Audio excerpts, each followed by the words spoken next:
I know you got a hard out, as we say in the business. So I want to recap As we say in the business. I want to recap the last couple weeks for you, Dylan Scotts. First of all, you were in, I believe, you there? Yeah, no, I froze up for a second. We're straight. We're good. You were in Fort Lauderdale, HYROX, correct?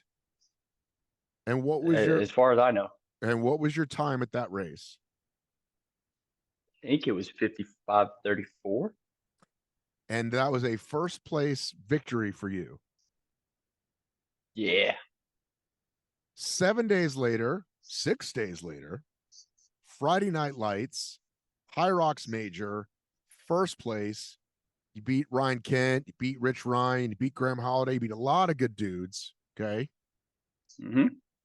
Next day, just for funsies, let's hop in the GORUCK event with the GORUCK Lunatics and came 3 seconds shy of beating who the prohibitive favorite was. So what has Dylan Scott been eating and or drinking? We always see you online. You're always putting your workouts. What's the difference? What got you to this next level? I think it was good timing, is what it really was more than anything. I don't think that I've made that tremendous of a jump with regards to what I've been capable of since probably September of 2023. You know, I look at workouts that I did even leading into World Championships last year, and I'm not really that much faster than what I was hitting then. But I had there's a lot of space between races. Like, I mean, if you look from last year to now, I've only got to race 4 times, like 4 or 5 times. So you have Manchester Worlds, where I fly over there, have an absolutely abysmal race, chalking that up to have gotten sick. No good there. I don't get to race again until September. So we go 4 months, fly to Sweden, win that race on what I would say was a slow course, a tough day. Didn't feel great. Still go 58 high. Then we race 2 months later in Chicago. I get a stomach virus, the week of from my son. I have to go race off of that. Don't race very well. And then I don't get to race again until Fort Lauderdale. So it looks like, oh, there's been this huge jump in fitness. But really what happened was just bad luck, decent race, bad luck. Finally, I can show my fitness. So that's what I really think it's been. I've been this fit. So I think there might have been this notion that Dylan's really good, but he's no Ronco, he's no Hunter, he's not Kent, he's just not built like those guys, and that's what it might take to win one of these things. And it looks like that's not the case. Yeah, and I mean, there's been some things with the sport that has moved in the favor of, I think, smaller guys. Stuff has it's gotten faster, it's gotten more high end threshold and less like high end strength for the particular, sled movements. And that makes it easier for somebody like me to stay in the mix and then just be a volume monkey through the whole back half and be like, okay, wow, this is working great. So the sport I think has actually moved in a direction where I haven't had to chase it by, upping how strong I am. I've just been able to continue to make little incremental gains in my ability to hold a very, very high percentage of my top end strength. And I'm not a Hunter, I'm not a Ronkovic, I'm not a I don't know if my body's ever going to be that. I don't think it will. Um, and if the sport moves back in the strength direction, you might see me fade back a little bit. So some of it has to do with the way the sport has moved, and some of it has had to do with the way that I've improved. And those have culminated together to make it look like, wow, this has just been a crazy change. And it hasn't. Um, it's just that's how things have played out. Yeah, I think what's great is, you mentioned these races over time is that I think we were so stuck on, you know, tough course, easy sleds, light sleds, whatever. And now people are getting these, you know, if you're Lauren Weeks 22 times, but the rest of us 6 to 8 times. And it's like, okay, these times are starting to even out. I don't know what the sleds felt like before because I can't remember, but I can tell you that Mhm. I moved them pretty good. I moved the open sled pretty good, and I don't think I moved it that well 3 years ago. Um, and I haven't gotten that Mhm. much stronger. So certainly I appreciated it. Um, but again, I still feel like layout of corners and um and carpets can still change things even if they're easier to push because of the design. Oh, there can, I mean, things can always, I think one of the biggest things that play into it tends to be like the humidity within the venue that can play a role. I mean, it's super hard to standardize things perfectly to where when you have a race with this many variables. I think though that what you are seeing is you are getting more consistency, um, which is something that really lacked in the past.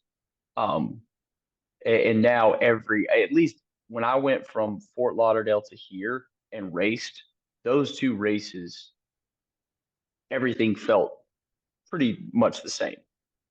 But if I look at the race in like Sweden, and this is just with the brand new equipment change, the race in Sweden, how things felt there versus how the sleds felt in Chicago versus how the sleds have felt here, all three felt different. And this is the first time I've gone one race, next race, everything felt the same, in my opinion.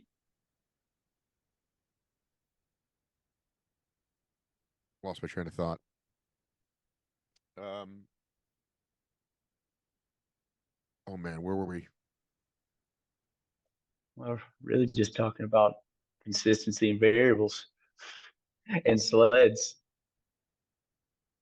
We could go higher. We were talking about HYROX.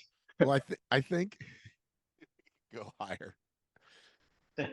Um, let's look at. Oh, I know what I wanted to ask you about.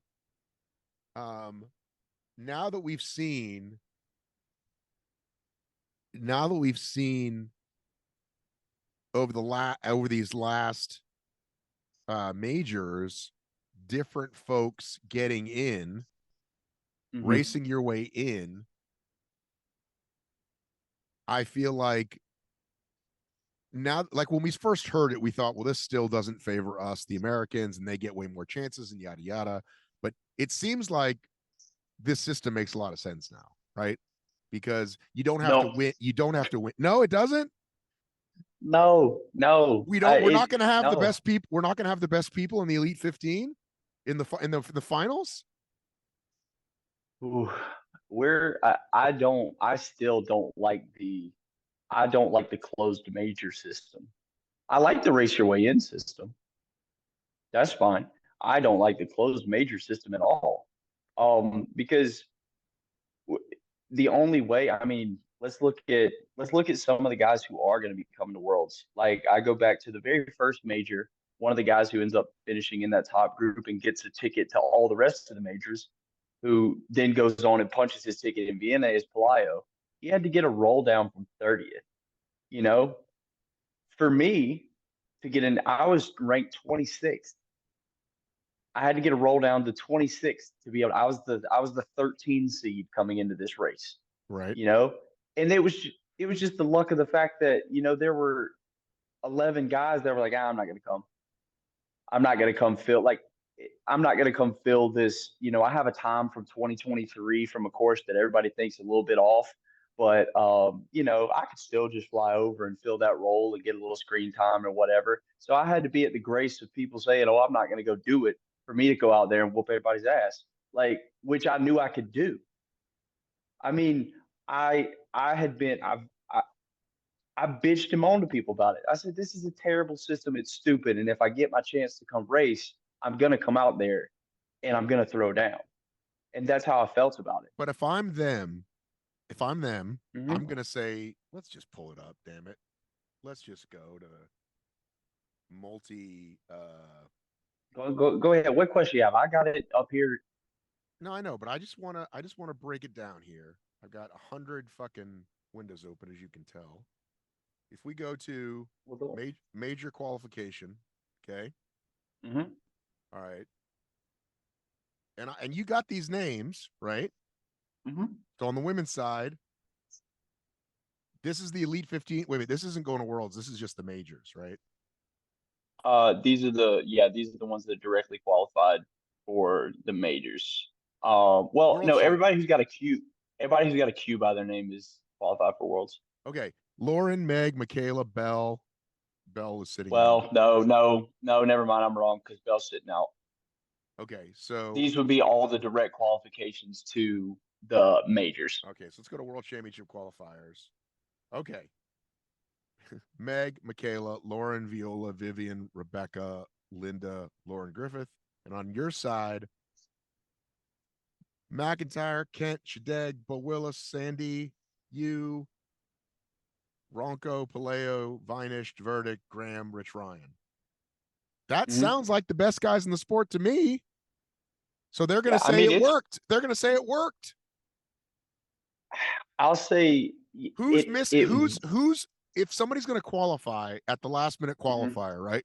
Let's say Mm-hmm. let's say JK goes and a couple other guys that haven't punched their ticket yet. We're going to end up with the maybe Marcus, not Marcus Collin. We're going to have the best 15 guys. So they're going to say our system works. So here's the thing. It might be working right now. It might work for 1 year.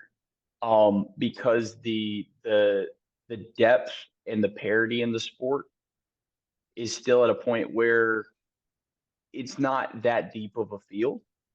Um, but you're going to get, if the sport continues to grow the way it has over the last 3 years, you can't have a closed major system without being able to ensure, like, you can have a closed system most of the time for, let's say, track and field.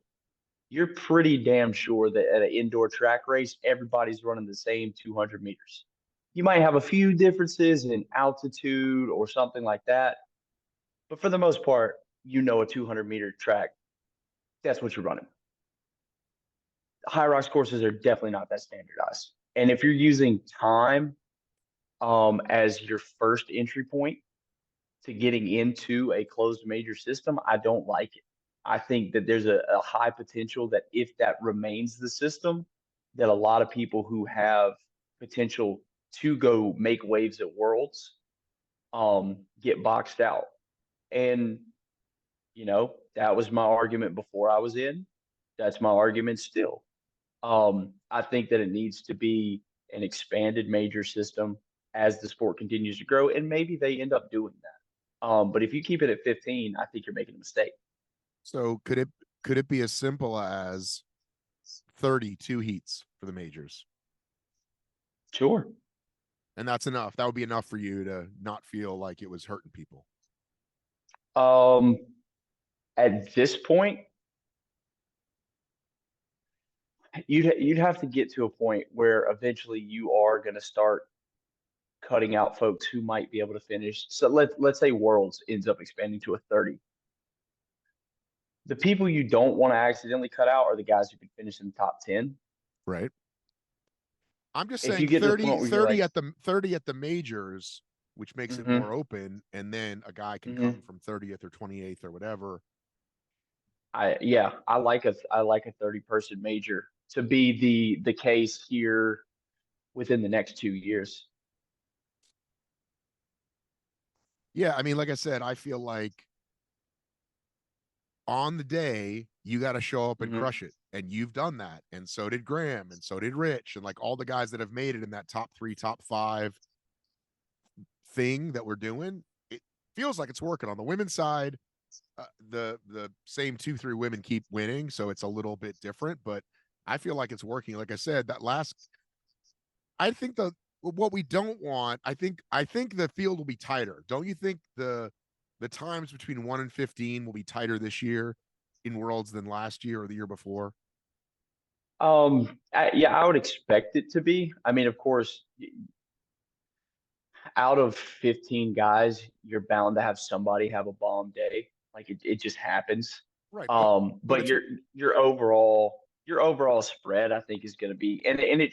I mean, in a growing sport, as more people get into it and it becomes more competitive, it should get that way. Like, I mean, if you look at, I think from my first World Championships race in 2021, we had the winner low hour, and I think there were people in that field that might have been an hour 18. Like there was a 18-minute spread.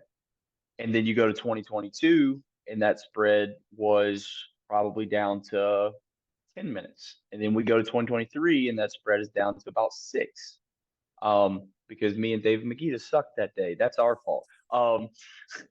We really, that. So I would expect this year the spread to be 5, 6 minutes, probably in that same realm. well, I think I'm excited for Worlds, watching everybody get better and better or peak at the right time, whatever you want to call it, because obviously to be the man, you got to beat the man, and Hunter's pretty unbeatable. So, or at least shown that when it comes to Worlds time. So we're gonna see what happens. He's shown that he's very good, and that if you run Worlds 9 times or 10 times, he probably wins at 9. But I think he thinks he's unbeatable. I think he says he's unbeatable. I disagree with him. I can. There's 5 guys in my head who can beat him. And so he's not unbeatable. Now I'm gonna make you name them though. I know you are, of course. I mean, if we're naming off the 5 guys who can beat him, I think Ryan Kent can beat him. Ryan Kent has beat him. I think that Alex Ronkovic can beat him. I think that Rylan Shadag can beat him. I think that if he gets it together physically and mentally, Michael Sandbach can beat him. And I think that I can beat him. Um, Hasn't Rylan only done one? he's done 2. Okay. Well, actually, he's done 3. He's done like a 61 out in Los Angeles, I believe, and then he's gone 58, and then he's gone 55 in Chicago. But I mean, if there are 5 guys who I think have a decent shot, I think those are the 5 that first come to my mind. Yeah, and I think Rylan is the only one of those that I think would take it out. Like the rest of you, I think are experienced enough to never not run your own race, but I think Rylan would just fucking go for it, and then maybe Well, I think get somebody else to go with them to perhaps mess it up. well, Ronkovic will go, and he's shown that. Sandbach will go, and he's shown that. They'll both take it, and so I've thought the world's race. I think the first 15 minutes of that race are going to be extremely painful, where you're going to have. I mean, I would expect the first kilometer to be up under 5-minute pace. I expect the first guy off the ski erg is going to ski under 140. The next kilometer run is going to be flirting with 5-minute pace, and then the sled push, you might see 3 links unbroken before anybody lets off. I mean, it's going to be and the thing is, if anybody goes for that and they don't have it in them to do it, they're going to pay dearly in the last 20 minutes. Right. So you have to decide, I think, all right, how willing am I to put my finger right up to that candle that's on fire? How close am I going to get? How long am I going to let that finger burn before it eventually goes, oh shit, I really did burn myself, didn't I? It, that's how I expect Worlds to go. Yeah, I'm excited for it. I mean, I'm not going to be It's going to there, be but disgusting. I'll be watching the live feed. I mean, I think I think the person that doesn't do that has just as good a chance of winning the person that doesn't follow that. I think the person who doesn't do that has just as good a chance of podiuming as the person But not who winning. does. Not yet, but not winning. I think you have to put yourself within, coming off of the sled push, you're gonna have to need to be within 20 seconds of whoever the leader is. Um, because if you decide I'm gonna go out and run 5:20 pace and I'm gonna ski 1:46, you're gonna lose 25 seconds in the first 7 minutes of the race.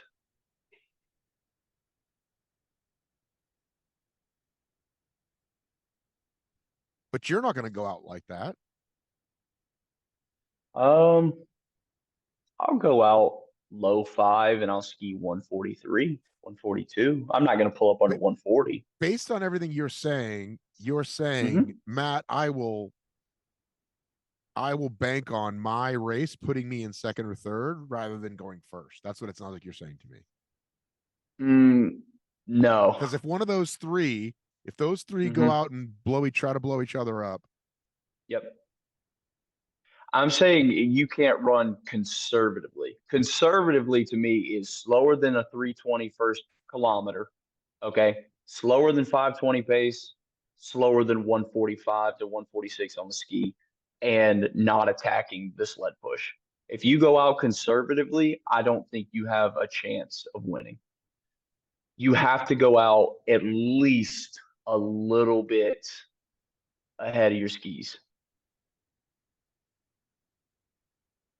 Yeah, I think that's the question then is where's that line of conservative versus right? Yeah, that's racing. That's racing. That's racing. That's figuring out, all right, what do I do in the first 15 minutes to not have, the last 15 minutes just crumble? And part of it you train for, and then the other part you hope it's your day. It's got to be your day. Like, I mean, that's how you win a world championship against good people. It's got to be your day and you have to train for it. I think you just summed it all up, dude. Yeah. Why are you not on the bike right now? It's the first time we've ever talked on a Zoom where you weren't on the bike. Because you know what? I got the things done that I needed to do fitness wise for now. And it just it so happened I'm sitting over here at the gym at work, but I don't need to be on a bike right now. So No, that's great. I'm just definitely surprised. I expect to see you on a bike. I see a bike nope, I behind managed. you. I see a bike behind you. That's close to a bike. That's the ARC trainer. We got a bike over there though. Okay. Where you work again? Have you told me this? Have I forgotten?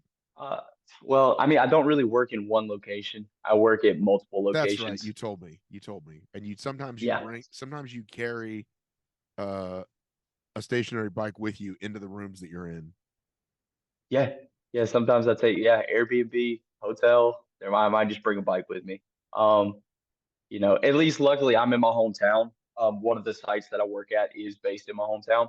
So when I'm here, I go stay with my mom. To be honest with you, I was like, hey, Your hometown of Wheeling, West Virginia? yeah, that's where I'm in West Virginia. Wait a minute. North Carolina.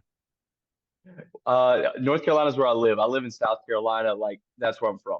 Damn it. I'm from. All right, Matt. I mean, have I never told you the name of the town that I like grew up in and stuff? Is it silly? Does it have a silly name? Well, it's enough that it's a number. No, I don't think so. Yeah, dude, I'm from 96 South Carolina.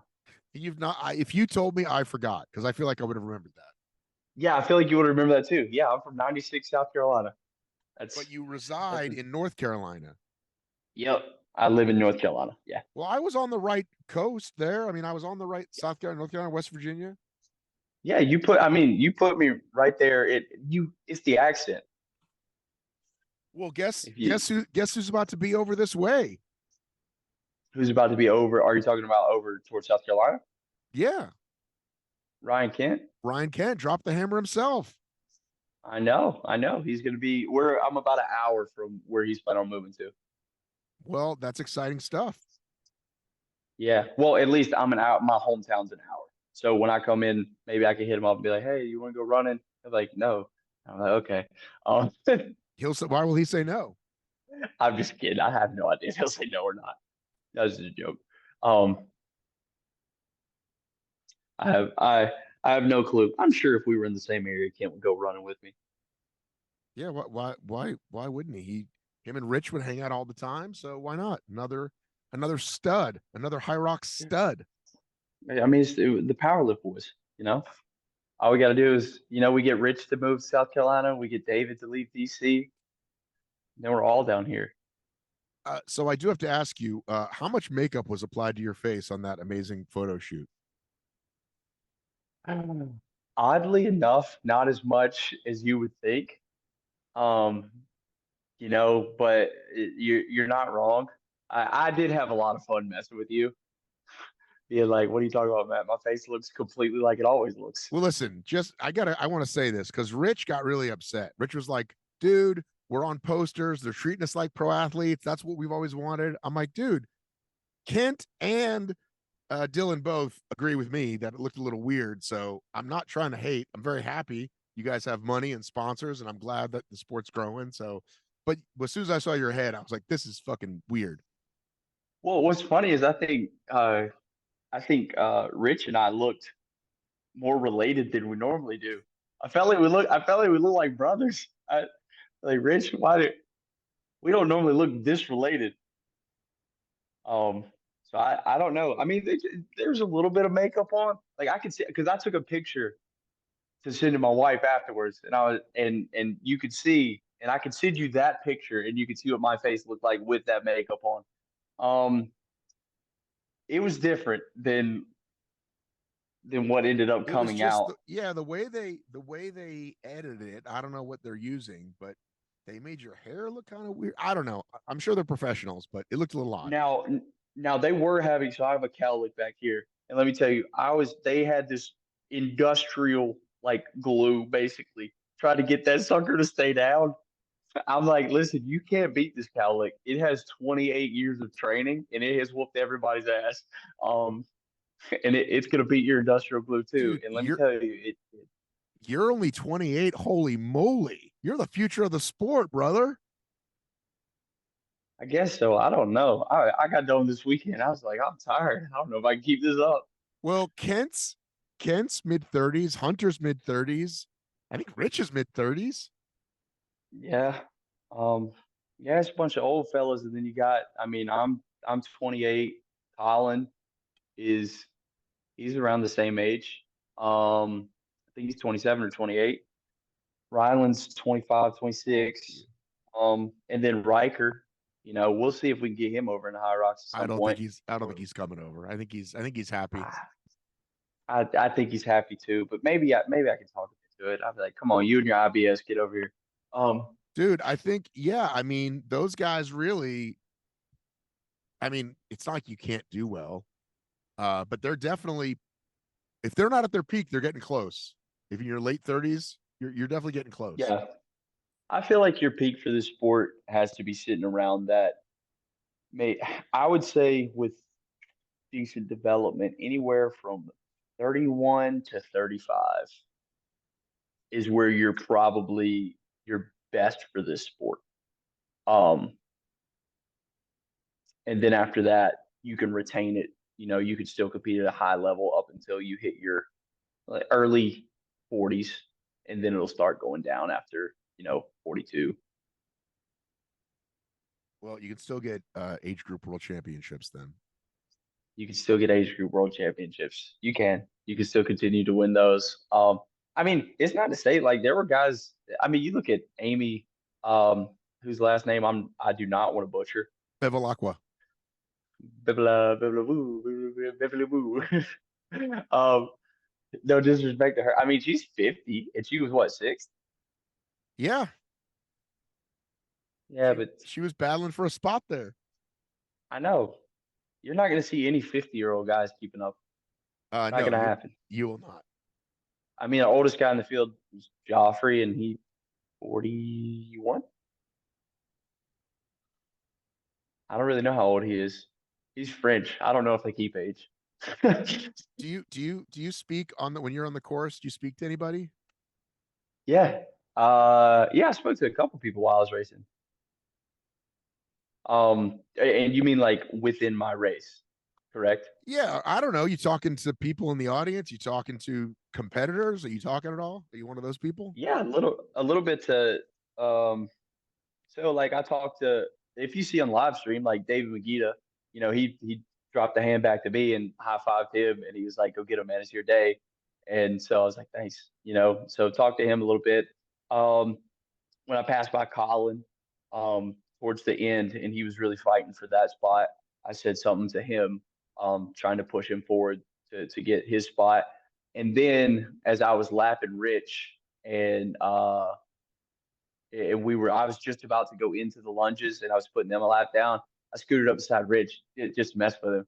And I was like, what's up, motherfucker? It's me. So, and he just laughed. He's like, hey, dude. And then he just, kept on keeping on. Um, but normally, if I'm talking to anybody in the race, it's either I'm saying something encouraging to them, or I might crack a joke. Um, that's kind of how it's always been. It's pretty much all I really care to do out there. I don't have much else to say. You're not gonna see me flick anybody off or cuss them out or anything like that. But you will do weird hat flips. I'll do weird hat flips. I'll somersault across finish lines. Um, yeah, whatever theatrics are needed.